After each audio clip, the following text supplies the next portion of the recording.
Seorang warga Kota Sabang dinyatakan reaktif dari hasil rapid test dan menjalani foto rongsen toraks Rabu malam tadi. Pasien dengan gejala demam dan sesak nafas masih diisolasi di RSUD Kota Sabang, menunggu rujukan ke Banda Aceh karena fasilitas medis yang terbatas.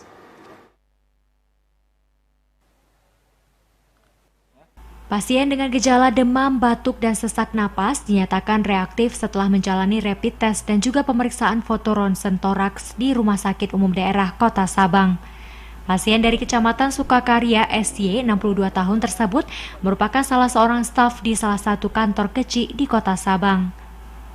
Direktur Rumah Sakit Umum Daerah Kota Sabang, Dr. Edi Soeharto melalui Kabid Perawatan Rumah Sakit Umum Daerah Kota Sabang, Nurse Ibnu Mastur SK mengungkapkan, saat ini pasien dengan gejala itu masih dirawat di ruang isolasi rumah sakit tersebut karena belum bisa dirujuk ke Banda Aceh karena ruangan masih penuh. Dalam keterangannya kepada TVRI tadi malam, pasien masuk ke IGD dengan keluhan sesak napas, demam dan batuk sekitar pukul 21 waktu Indonesia bagian Barat. Pasien tadi baru saya dapat informasi sekitar jam 9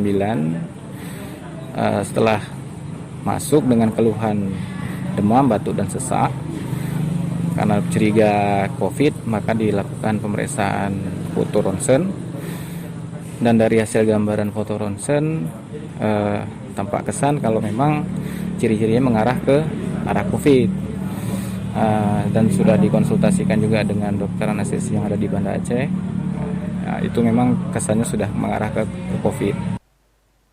Dikatakan Ibnu Mastur yang juga ketua PPNI Kota Sabang itu, kemungkinan besar pihaknya akan mencoba ke Rumah Sakit Meraksa, Kota Banda Aceh pada hari ini.